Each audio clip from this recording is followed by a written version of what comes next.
Welcome back to the show, everybody. Check out these headlines. While the prices of crypto are currently falling like a manhole cover from the sky, we got a quick list of that Hinman email list. You're going to want it.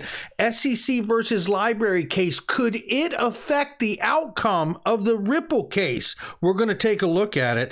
And we have the XRP Ledger Ripple Liquidity Hub and Brad Garlinghouse at the big table, ladies and gentlemen. Everybody, let's roll that beautiful intro.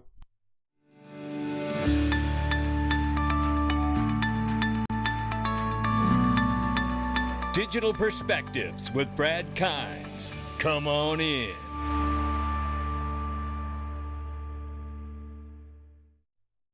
Welcome back to the show, everybody. You can follow me on Twitter at Dig Perspectives at the top of the screen, everything that we're talking about here. And give us a follow on TikTok now at Digital Perspectives, no spaces, lots of highlight reels and highlight clips up there. You're going to want them. $1.797 trillion market cap for crypto. We're bleeding heavily right now. It's May 5th. 2022. Good afternoon, everybody. Bitcoin 37,500 right now, and we see Ethereum 2,700 plus, and now XRP back at the number 6 spot here at 60 cents.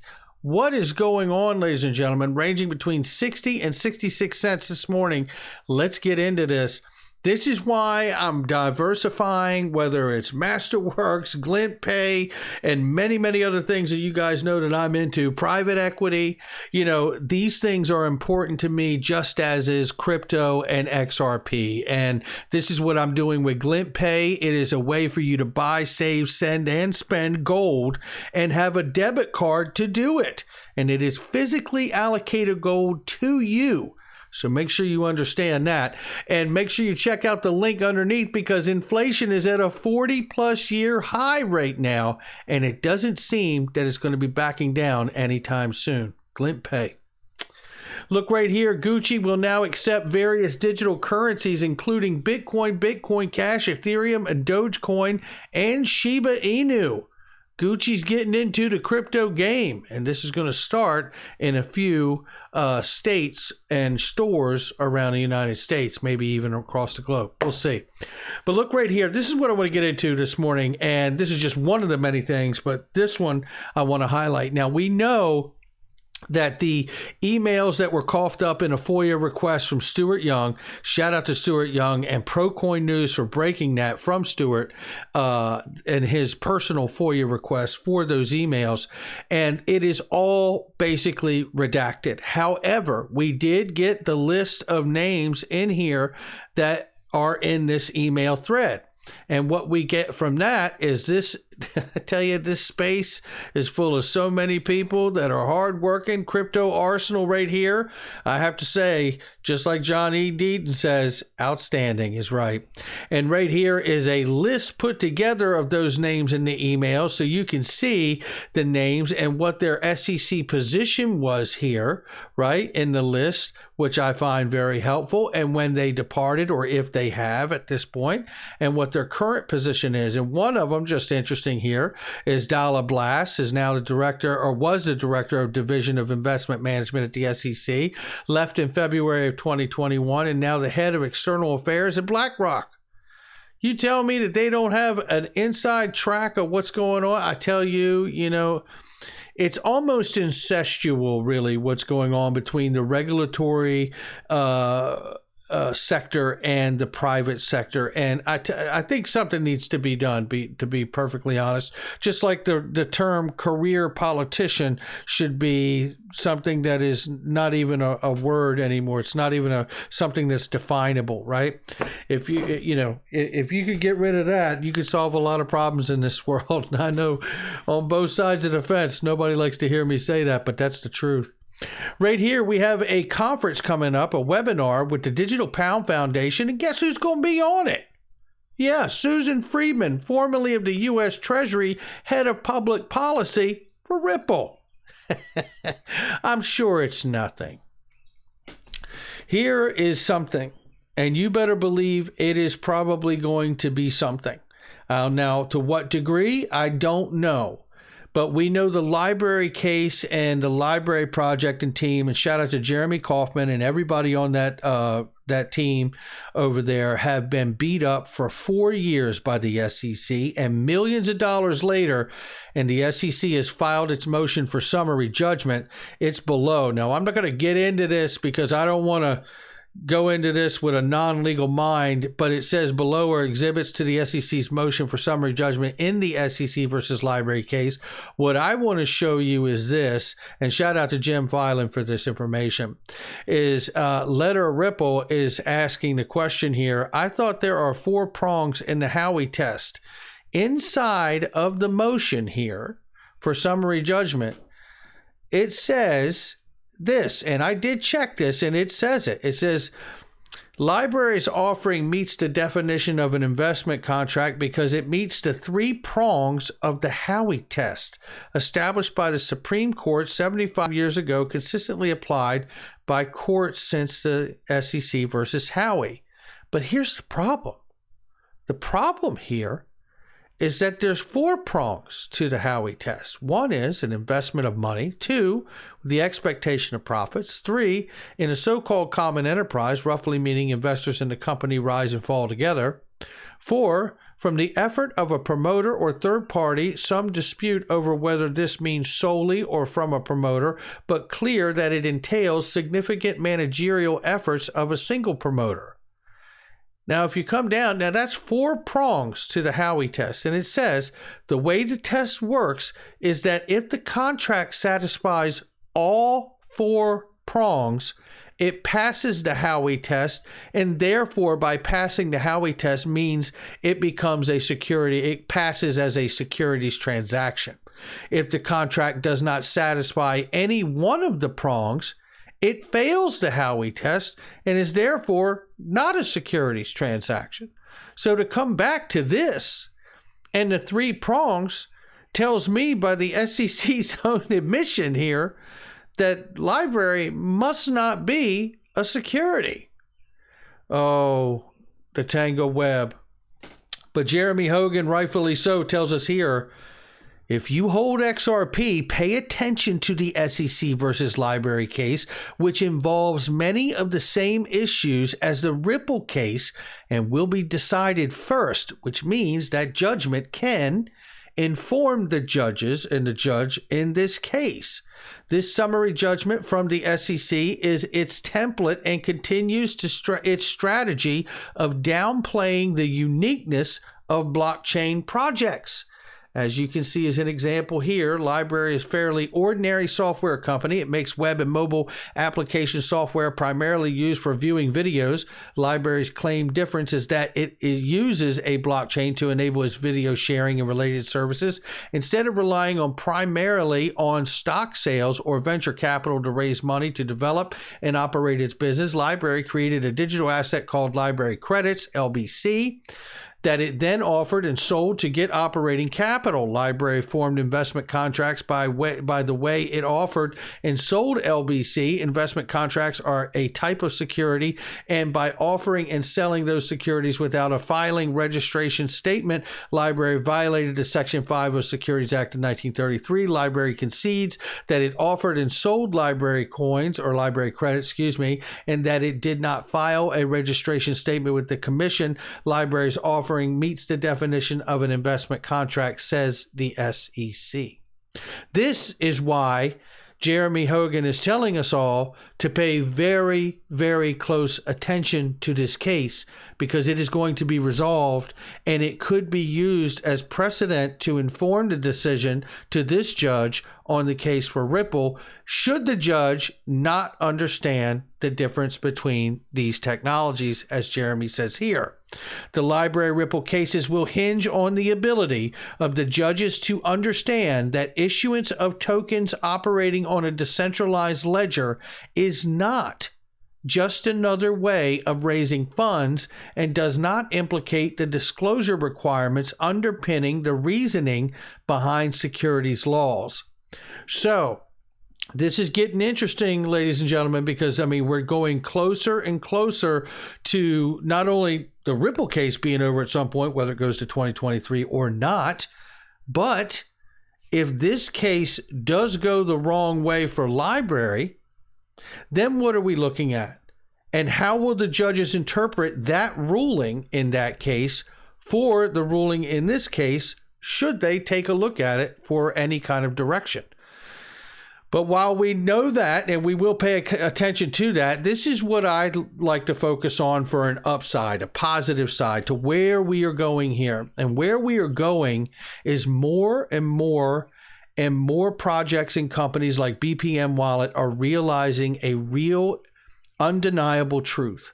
They have a number of direct messages asking why they chose the XRP ledger to deliver our BPM token. It's a great question, and this is why we strongly believe the XRP ledger is the future of on-chain network solutions. It's the speed, the low cost, sustainability, consensus protocol, reliability, and it's decentralized. Yes, it is. And they have the whole thread here to break it down. But I want to take you to the Ripple Liquidity Hub theory by Anders here, which really lines up with what we talk about here on the channel all the time. And it is about really tying in liquidity from every different source of everything, the value that can be digitized and tokenized, and then moved through the liquidity hub using the XRP ledger, which is a decentralized exchange. I want to bring you down here and skip through. The whole thread is fantastic, but I want to start here. Why do we believe this to be fundamental in their end strategy for XRP with the Ripple Liquidity Hub? If they're planning to make XRP a global bridge asset for all sorts of assets, payments would be just the first step. Bridging fiat to XRP with more assets added over time. This is a part of the David Schwartz speech gave in the past that shows their large vision for XRP as a neutral asset, as he calls it. And he says, talking about cross-border, the key factor is interoperability, and you need a neutral asset in between to affect the settlement, right? The CBDCs or your liquidity will be divided amongst the N2 pairs of CBDCs. And it's pretty simple to understand that you're also, by bringing in this neutral asset, creating a real, tangible, new form of money by bringing the liquidity and utility to the asset XRP and to the XRP ledger. And I cannot stress enough how important it is for the world and the shape it is in now to not just get the economy globally reignited again through the velocity of money, but to create a new money for which you cannot just decide it will be ABC 1, 2, 3. You need to have a real formula, and that real formula is the liquidity plus utility over time equals value. And that's what we're talking about here. And then he goes on here to talk about also just a couple more of these. Now Ripple will start the Ripple Liquidity Hub with just a few cryptos, but add more crypto over time. He suspects they are planning to add a lot of assets. Interestingly, they will start with a bunch of slow mining coins, perhaps strategic sourcing faster with XRP. As mentioned in here, BTC, ETH, Litecoin, ETC, BCH, and XRP. You know, he makes a good point here. And we know that Chris Larson has been really pounding the ground about proof of work tokens getting switched over to proof of stake.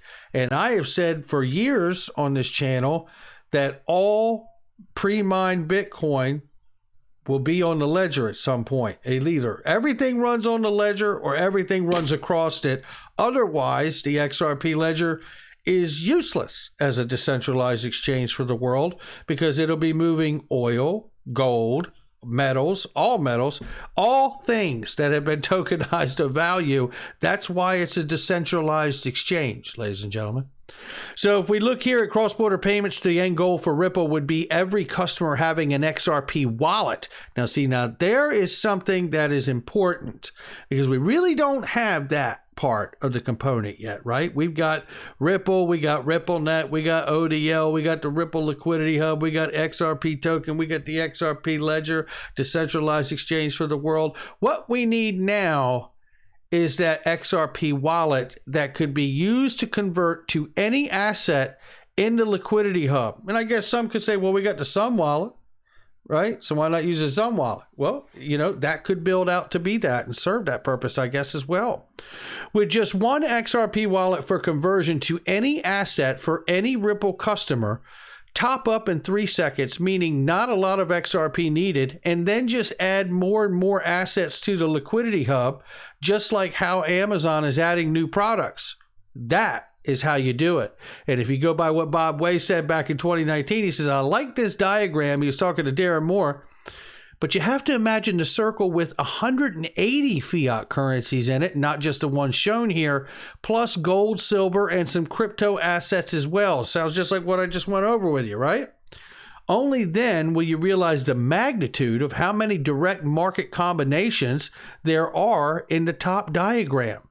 That's because you can really start to cross these things up for settlement between Japanese yen, British pound, so on, the euro, the dollar, Mexican pesos, and on and on and on, versus gold, versus oil, versus securities, derivatives, you name it, right? That's where we're at on this day. But take a look at this.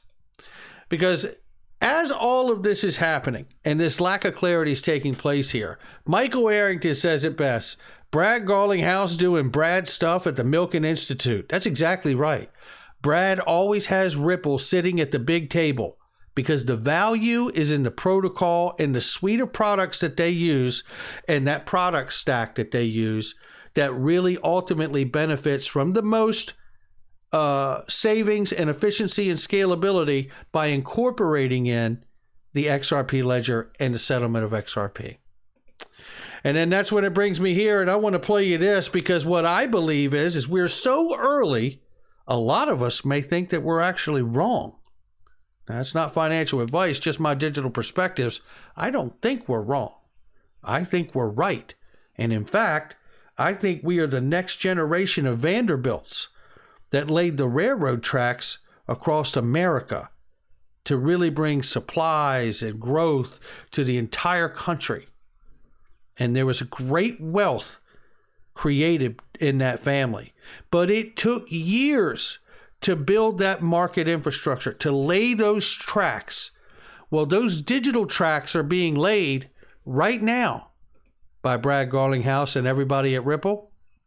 And in fact, at some point soon, I think we will see countries, governments, central banks, as we've already seen, begin to take advantage of those new protocols that are the modern day railroad tracks. Take a listen.